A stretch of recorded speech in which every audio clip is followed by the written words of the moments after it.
Et bonjour à toutes et à tous et bienvenue sur ma chaîne YouTube. Je suis en train de vous enregistrer la voix puisque pendant l'enregistrement de la vidéo que vous voyez, je me suis rendu compte qu'en fait j'ai pas du tout les bons paramètres sonores et qu'on n'entend pas beaucoup, voire même pas du tout sur la vidéo. En plus avec le bruit des NASCAR, ça fait pas bon ménage. On se retrouve pour une vidéo sur iRacing en NASCAR Xfinity Series sur le mythique circuit de NASCAR Talladega pour une petite course d'une trentaine de tours, une petite trentaine de minutes. On part P2 sur la ligne du milieu, la P2 pour 3 millièmes d'écart avec le premier, et c'est parti, green flag. Et on part directement en s'élançant pour 30 tours. Alors, pour celles et ceux qui ne connaissent pas le principe de la NASCAR, je vous explique un petit peu rapidement avec les premiers tours de course. Le but de la NASCAR est de se pousser jusqu'à la fin de la course. Pourquoi se pousser? Puisque en NASCAR, on tourne en ovale, on tourne en rond, ça vous le savez. Je vous ferai une petite vidéo sur la NASCAR si jamais vraiment vous avez vraiment besoin d'explications profondes et précises. Et il y a le principe d'aspiration qu'on connaît nous en Europe et dans toutes les autres catégories du monde, où une voiture est devant et on se fait aspirer par la voiture de devant puisqu'elle dégage de l'air pour nous et on va plus vite. Et bah là en NASCAR c'est ça toute la course. Une voiture qui est derrière va pousser la voiture qui est devant.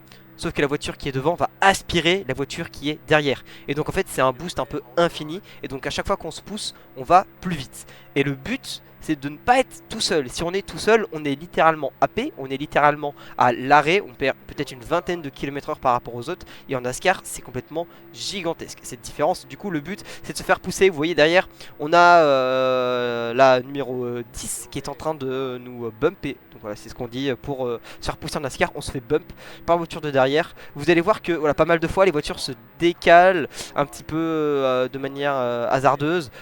C'est normal, en NASCAR on est tous les uns derrière les autres, donc du coup les moteurs font que ils sont tous dans l'air sale et commencent à un petit peu chauffer, voire même à surchauffer, et il faut un petit peu se décaler pour retrouver de l'air propre, pour pouvoir un petit peu refroidir simplement la voiture et éviter d'avoir des problèmes niveau moteur. On vient de faire les deux premiers tours de course, on va passer sur la ligne pour entamer le troisième tour. Vous pouvez voir que l'essence on va pas en avoir besoin, donc tous les calculateurs vous pouvez les sortir de votre tête. C'est une course de 30 tours et on n'a même pas besoin de refuel.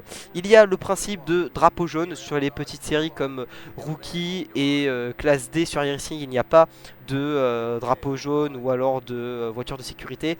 En classe C, ça commence en classe B, pardon, même ça commence à apparaître.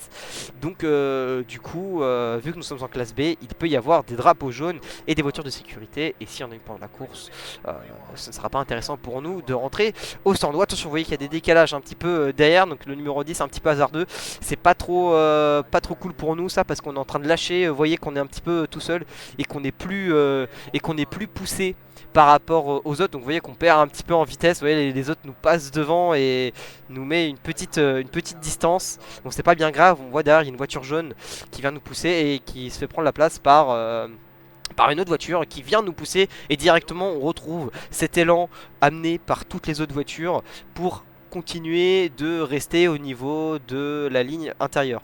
La ligne intérieure et extérieure est assez différente, puisqu'à l'extérieur vous voyez qu'on sort beaucoup plus vite que la ligne intérieure, puisqu'on est un peu plus haut sur l'ovale vu qu'il y a une grosse accélération. Oh, alors que là on se fait toucher de manière assez forte là. Pas ouf le move, on va pas se mentir, de la voiture de derrière. J'arrive pas à voir quel numéro c'est, mais j'ai l'impression que c'est la voiture numéro 3 si je ne dis pas de bêtises. Là c'était un petit peu chaud le petit bump, on a failli partir mais on a eu de la chance, on l'a bien rattrapé.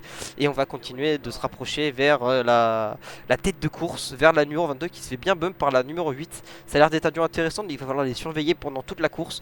Repérer un petit peu qui pousse de bonne manière, qui pousse un petit peu de manière un petit peu extravagante, et faire attention aux mauvais pousseurs pour avoir peut-être une bonne aide en fin de course.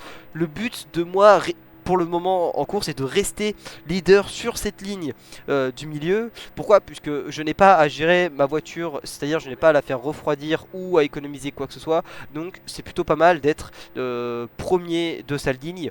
Donc là en l'occurrence je suis dans une super bonne position. Le but pour moi est d'y rester le plus longtemps possible jusqu'à l'arrivée, pour pouvoir après essayer de me défaire des autres et peut-être trouver quelqu'un qui pourra m'aider à me pousser jusqu'à la fin, jusqu'à l'arrivée de la course, et pouvoir remporter la course. Pour l'instant c'est l'objectif, mais on essaie de pas trop y penser, on essaie juste de rester rester pour l'instant en vie. 30 tours c'est assez long, c'est une petite demi-heure, ça paraît court et à la fois long. Donc il faut savoir économiser la voiture et ne pas faire des gros push dès le début de course, ça ne servirait strictement à rien. On voit qu'on remonte sur un retardataire, donc lui il n'a pas eu de chance, il a eu un petit problème au premier tour. Donc on va directement lui mettre un tour et vous allez voir, regardez comment on rattrape quelqu'un alors qu'il n'est même pas poussé, il n'est pas poussé, il est tout seul. Regardez la distance qu'on met à quelqu'un et comment on le rattrape à la vitesse où on va lorsqu'on n'est pas poussé. C'est pour ça que je vous dis que le bump draft ici, et même en NASCAR de manière générale sur les super speedway, donc les circuits où on va à fond à chaque fois, genre c'est pied calé sur l'accélérateur, pied cal, et bah c'est super important d'avoir quelqu'un pour se faire pousser. Voilà, c'est la règle numéro 1 en NASCAR, avoir quelqu'un pour se pousser. Si jamais je me décalais et que personne ne me poussait, je serais littéralement tout seul. On continue la petite course tranquillement en essayant de pas faire de move un petit peu hasardeux. On essaie de faire un petit peu ami-ami avec les mecs de derrière, montrer que on va garder cette position le plus longtemps possible et essayer de les amener jusqu'au plus loin possible finalement. Attention quand même parce que ça peut arriver qu'il y ait des incidents. Donc alors des fois on se fait pousser par les gens quand on est mal poussé. Donc il faut vraiment bien rattraper la voiture. J'ai de la chance de piloter avec un volant en rond NASCAR Fanatec, ce qui fait que lorsque la voiture perd, je peux un peu plus facilement la rattraper que lorsque je roulais avec mon volant classique, le Sport Formula V2. Mais là on voit que ça commence à devenir un petit peu chaud derrière. Vous voyez, ça se décale un petit peu. Il y a même une voiture qui est sur la ligne des même deux voitures, même peut-être même une troisième. On a vu que la voiture noire du fond dans le rétroviseur. Talladega, on conduit avec les petits rétroviseurs. Donc on regarde plus les rétroviseurs que la piste, puisqu'on a la piste dans le champ de vision lorsqu'on regarde le rétroviseur.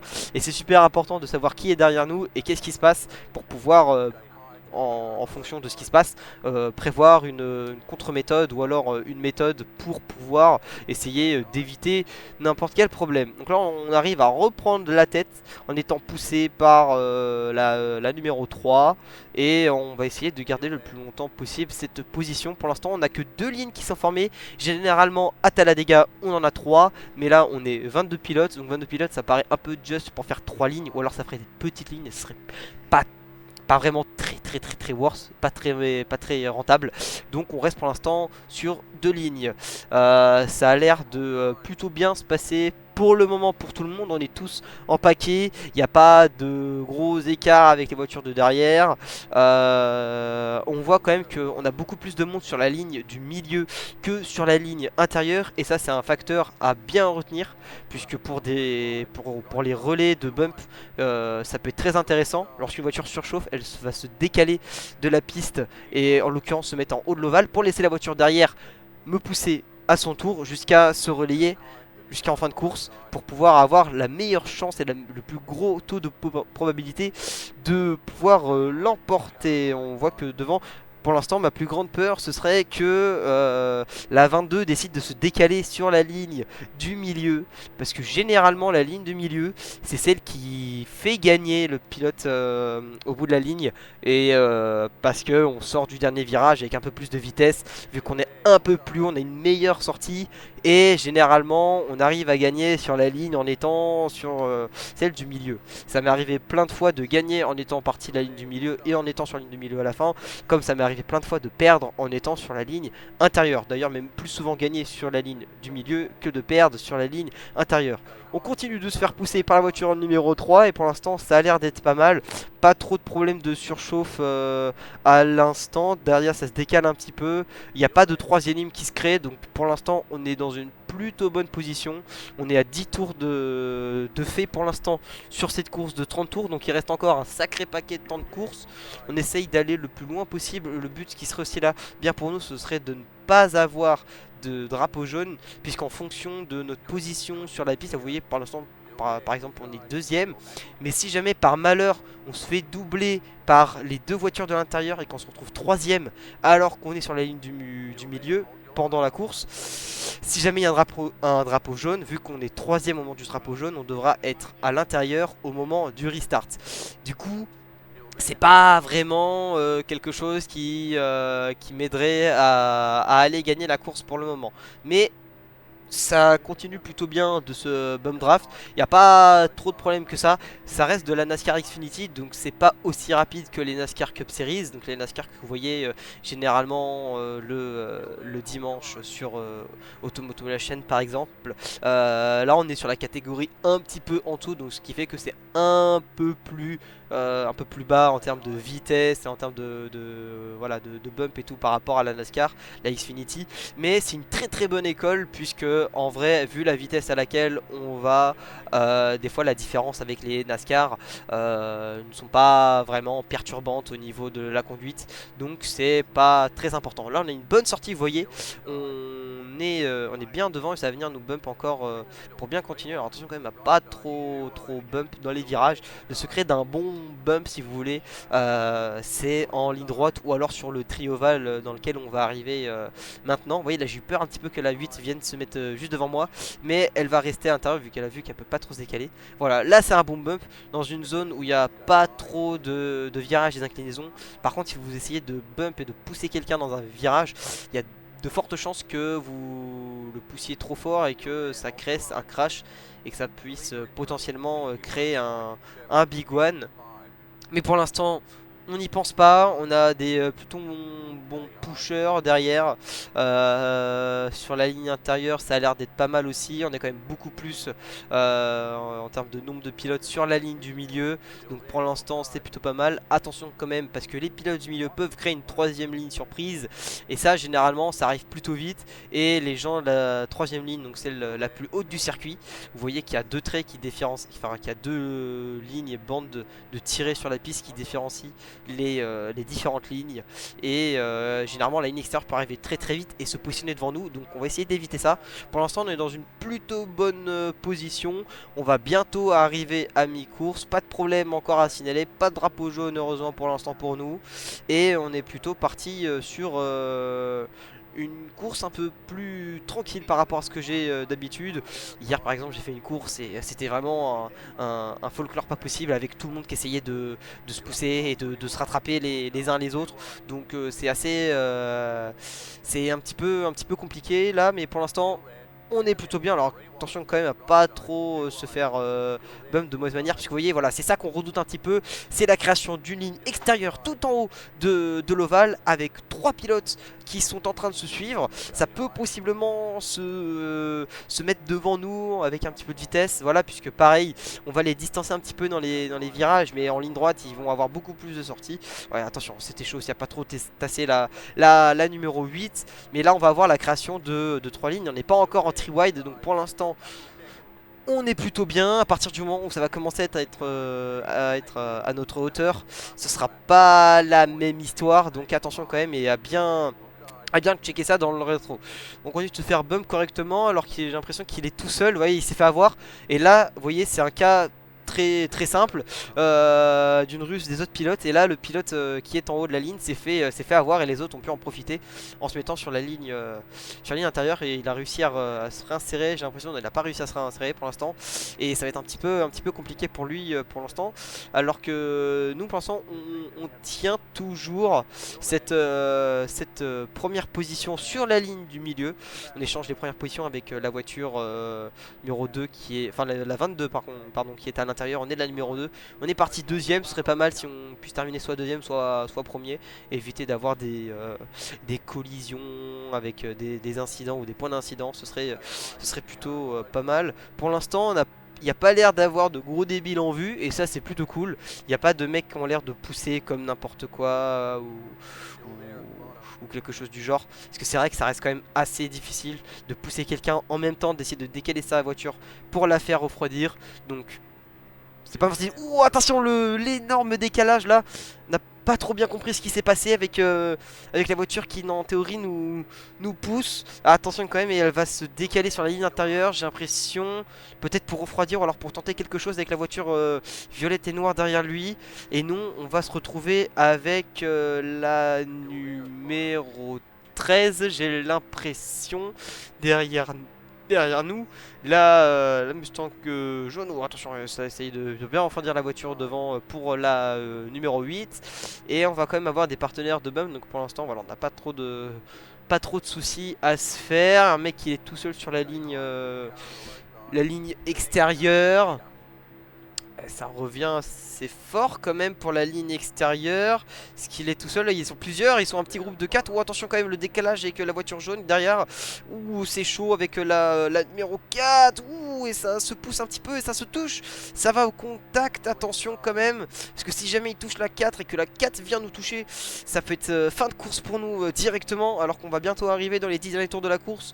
Donc attention quand même à pas se faire piéger par les gars de derrière. Oh, c'est assez chaud quand même, on a l'impression qu'il veut pas se laisser passer. La voiture jaune, oh et ça touche, attention quand même. Et ça va retoucher, attention parce que là ça peut très vite partir, ça peut très mal finir aussi pour les deux pilotes. La numéro 4 est ce qui semble être la numéro 13. Attention quand même, parce que ça peut indirectement nous influencer sur notre course. Mais j'ai l'impression qu'il se remet à l'intérieur. Et non, il reste sur la ligne extérieure. Oh, attention, ouais, les décalages là de la numéro 13. Je comprends pas trop. Je suis moins un petit peu à l'aise là avec lui en termes de bump. Préférais que ce soit l'autre voiture par rapport à tout à l'heure. Mais elle est en train de se préserver et ça continue avec la ligne extérieure qui commence à être bien chargée. On va être en tri-wide, 3 de front. Ouais, et là c'est chaud. Là c'est chaud, on est en tri-wide, 3 de front. Et attention, ça touche avec le numéro 3 et ça perd le numéro 13. Oh, et le big one. Non, pas un big one, le crash. On n'a pas l'impression que c'est un big one. Et drapeau jaune. Drapeau jaune, on continue quand même sur lancé pour éviter de se faire bumper par quelqu'un à l'arrière. Et drapeau jaune. On va devoir laisser la voiture numéro 8 passer. La 4 était devant nous. Donc on va repartir quatrième.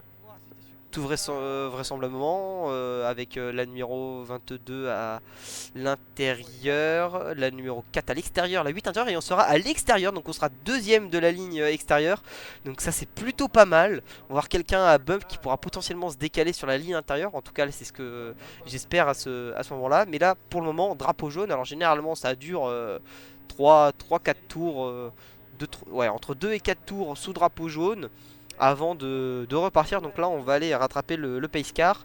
On va essayer de ne pas trop économiser d'essence et de vraiment vider la voiture au maximum, puisqu'on a encore quand même pas mal de fuel dans la voiture. On a encore 36 litres, ce qui est vraiment énorme. Mais vu que ce sont des setups fixes, on peut pas trop toucher. On peut même d'ailleurs voire même pas du tout toucher au fuel. Il nous reste 21 tours de fuel alors qu'il nous reste que 11 tours de course. Donc voilà, ça fera largement l'affaire et on essaye de vider un petit peu la voiture. Clairement ça pourra faire une petite différence en vitesse de pointe avec des litres en moins, ça retirera quelques kilos en moins. On va donc se retrouver là dans cette période de safety car. Un petit peu compliqué parce qu'on reste quand même derrière une voiture qu'on va devoir pousser, donc on va devoir utiliser pas mal notre voiture. C'est pas forcément la situation à laquelle j'espérais. J'aurais pu espérer peut-être au moins être deuxième au moment du drapeau jaune, mais ce n'a pas été le cas. Ne pas pouvoir repartir leader de cette ligne du milieu, bon ça va être un petit peu chaud. On va devoir gérer en fonction de ce qu'on va avoir sur la piste. Mais bon, pour l'instant ça a l'air d'aller. On va avoir la numéro 3 qui sera derrière.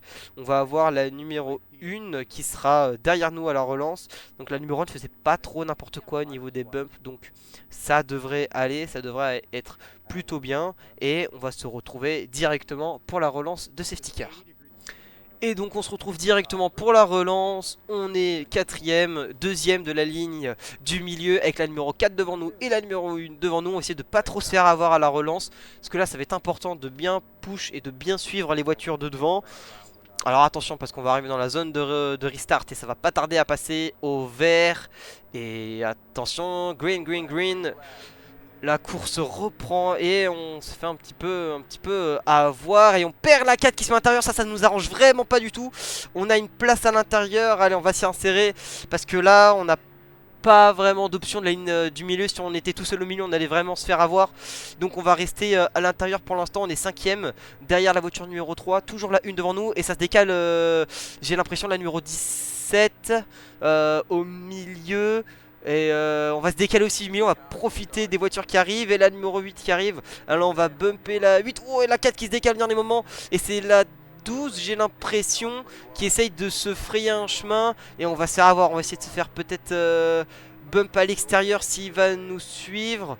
On peut pas se décaler. Ah, la 10 nous prend la position dans laquelle on aurait aimé.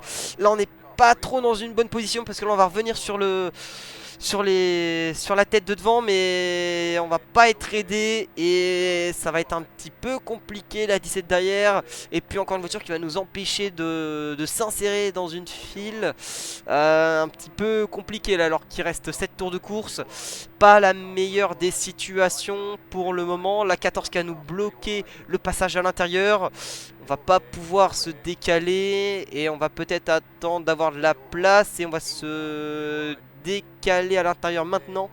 Essayer de prendre cette place au 17 qui va peut-être se réinsérer. Attention le 17 et ça va vouloir s'insérer mais on est à l'intérieur. Donc c'est bon, on garde la position.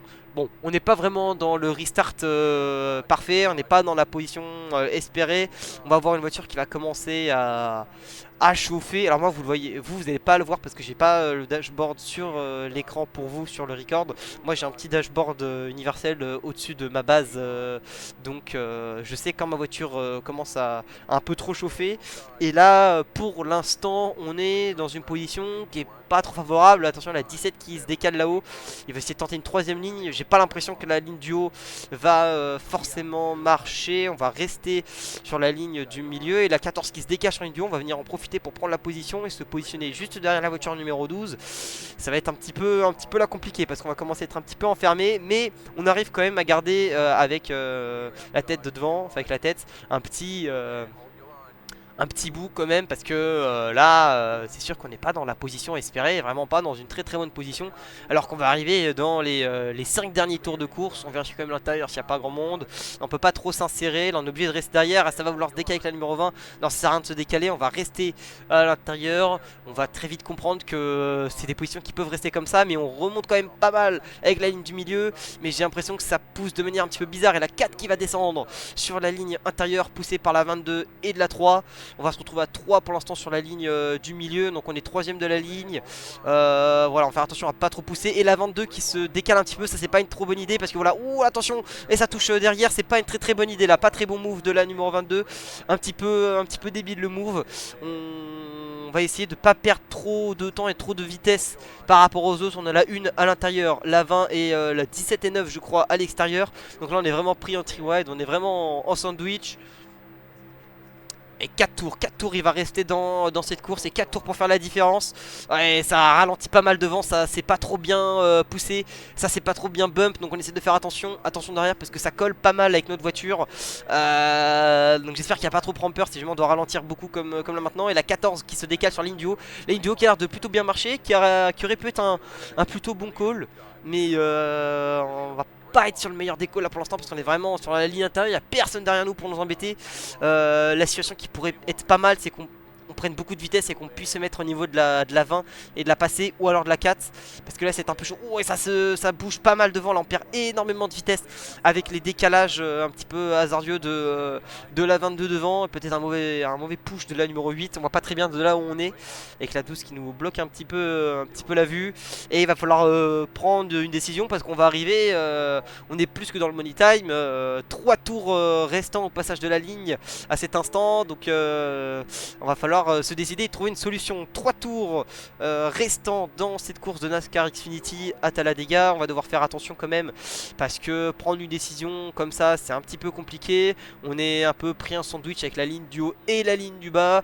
On est un peu bloqué, j'ai envie de dire pris au piège, j'ai envie de dire, dans cette ligne du milieu qui a pas l'air d'être super bien poussée. On ralentit un petit peu la cadence, on lâche un petit peu accélérateur. Vous voyez la courbe que vous avez au milieu de votre écran, en bleu l'embrayage, en rouge le frein et en vert l'accélérateur. Et c'est un peu chaud quand même, là c'est vachement chaud. Tout le monde veut bien se positionner pour faire une bonne course. Et attention, ça va être un petit peu chaud quand même. On revient fort sur le numéro 12 mais ça bump pas assez devant. On va faire attention parce que si jamais devant ça bump pas de bonne manière et que nous on bump à notre tour, ça va être un petit peu compliqué. La 4 qui se redécale à l'intérieur. La numéro 22 qui retrouve un petit peu sa position de numéro 1 dans la ligne du milieu. La 20 qui arrive à titiller un petit peu aussi les gars de devant. Attention quand même parce que là on va arriver dans le drapeau blanc, dans le dernier tour de cette course. Et on va être un petit peu pris au piège. On essaie de bump la numéro 12 pour essayer de récupérer de l'espace. C'est-à-dire il y a des petits sauts de connexion avec la 14. Attention parce que c'est dans ces moments là qu'on peut faire une petite erreur et que ça puisse partir. Donc on va essayer vraiment d'être concentré le plus possible, d'avoir des réflexes prêts au cas où on va devoir esquiver quelque chose. Mais j'ai l'impression que qu'il n'y aura pas d'incident et ça va se faire dans le dernier tour. Voilà, pas d'incident, ça va se faire dans le dernier tour. White flag. Quoi qu'il puisse arriver, on ne va pas s'arrêter. On va aller à un bout. S'il y a un... S'il y a un... Ouh, attention, devant avec la 12 qui dérive un petit peu. Si jamais il y a un crash, le premier gagnera. Et là on n'est pas vraiment dans la position dans laquelle on espérait. On est un petit peu gêné. On a pas un bon bump. On va essayer de bumper correctement la 12 pour passer devant la 20. Ça peut être notre dernière chance de pouvoir encore jouer la victoire avec un bon push de la ligne extérieure. Mais ça me paraît compliqué. Et la 17 qui pousse la 20. Ah, ça paraît compliqué. Ça paraît très compliqué de pouvoir faire quelque chose. On est à la ligne intérieure et quelqu'un derrière nous en plus derrière. Attention, si jamais ça ralentit devant, il va falloir tenter quelque chose. On a beaucoup de vitesse. On se décale à l'intérieur. On essaye de faire attention. Il n'y a plus personne maintenant sur la ligne. On peut rentrer et on va partir. Oh, attention, ça part devant et on passe sur la ligne du bas. Et on passe en dehors de piste. Et on passe devant la numéro 1 et on prend le drapeau à damier. Oh là là là là là là là là. Oh le move. Oh le move qu'on a fait. Oh, incroyable, le réflexe de descendre directement à la ligne intérieure avec bien évidemment de la place pour pouvoir s'insérer. Et la victoire. Oh là là là là là, je m'attendais pas du tout à celle-là. Je ne m'y attendais pas du tout à celle-là. J'étais vraiment pas bien positionné. Sauf s'il y avait bien évidemment un crash. Et il y a eu un crash. On ira voir ça en replay après. Mais là on s'en sort extrêmement bien. Donc on vient prendre cette victoire à Talladega en NASCAR Xfinity. Ah là là là, celle-là, elle est plutôt pas mal. Celle-là, je vais pas vous mentir que cette victoire-là, elle est plutôt pas mal. Là, le bon petit move de se décaler sur la partie trioval qui est legit, qui est légal. On a le droit de se décaler ici, dans la NASCAR. Et on va rentrer tranquillement à notre box. Oh là là là là, la course de fou. Franchement, la course est super bien passée. Il n'y a pas eu un seul problème. Mis à part la venue du drapeau jaune avant les 10 derniers tours. Mais franchement là on s'en est vraiment super bien sorti. Et on va aller se ranger dans notre box et regarder un petit peu ce qui s'est passé sur cette fin de course. Parce que franchement c'était un petit truc de fou. On était, ouais, vous voyez, on était vraiment sur la ligne du milieu dans le dernier tour. On était vraiment pris en sandwich. Impossible pour nous de sortir sans trop prendre de gros risques. Donc c'était plutôt pas mal. En plus, la 20 était bien poussée par la 17. Donc on était vraiment voilà, pas dans les meilleures conditions. La 15 qui était proche de la 10. Mais la 10, ça fait un petit écart. Et nous, avec l'aspiration de la 12 devant, on a pu réussir à se décaler. Et on a pris, vous voyez, le choix de se décaler et c'est plutôt audacieux. Regardez, là pour l'instant c'est clean. Là on a l'info que c'est clean. On se décale, on se dit vas-y on tente le tout pour le tout. Et au moment où on descend, les deux devant s'accrochent et on passe la numéro 1. Oh là là là là là là là là. Qu'est-ce que c'était fou. Qu'est-ce que c'était fou comme arrivée, comme fin de course. Oh là là là là là là. La fin de course de fou. Non franchement, franchement c'était fou. Franchement, cette course était vraiment bien. Franchement, cette course était bien. Est-ce qu'on a le Racing Vert? Oui, il est là. Allez hop, on quitte. Oh là là, c'était fou. C'était fou. Oh, donc du coup, bon, on gagne 0-1 en SR. Bon, voilà. Par contre, on gagne 86 en iRating et ça, c'est pas mal. On va pouvoir arriver au 2100. Ah ouais, non, franchement, c'était fou. Non, c'était fou. C'était fou malade. Franchement, c'était... Oh, la fin de ouf. Du coup, on se retrouve avec une licence ovale. Il reste une course MPR, donc une course comme celle-ci qu'on a faite, pour passer en licence A. Non, ouais, c'est... Ouh là là, c'est fou! C'est un truc de... un petit truc de fou malade.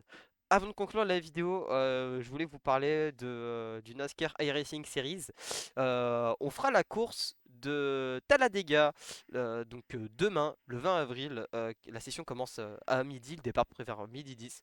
Donc voilà, rendez-vous le samedi 20 avril 2024 vers 11h50 sur ma chaîne Twitch, twitch.tv/Totor, qui sera dans la description, bien évidemment, pour faire cette fois-ci non pas de la NASCAR Xfinity, mais de la NASCAR Cup Series, avec les NASCAR Next Gen, notamment cette magnifique petite Camaro ZL1. Et on sera une petite course sur Talladega là de 96 tours, je crois. Ça va durer un petit moment. Ça va durer un bon petit 2 heures. Voilà, et donc ça va être plutôt sympa. Ça va être plutôt sympa à faire. Merci d'avoir regardé la vidéo. N'hésitez pas à lâcher un petit pouce bleu, de mettre la cloche et de vous abonner. Ça ferait super plaisir. Si vous avez des questions ou quoi que ce soit par rapport à la NASCAR ou même sur e-racing, je pourrais en répondre, à quelques-unes dans les commentaires. Moi, je vous retrouve demain, samedi, pour le live Twitch. Et je vous dis à la prochaine YouTube. Ciao, ciao.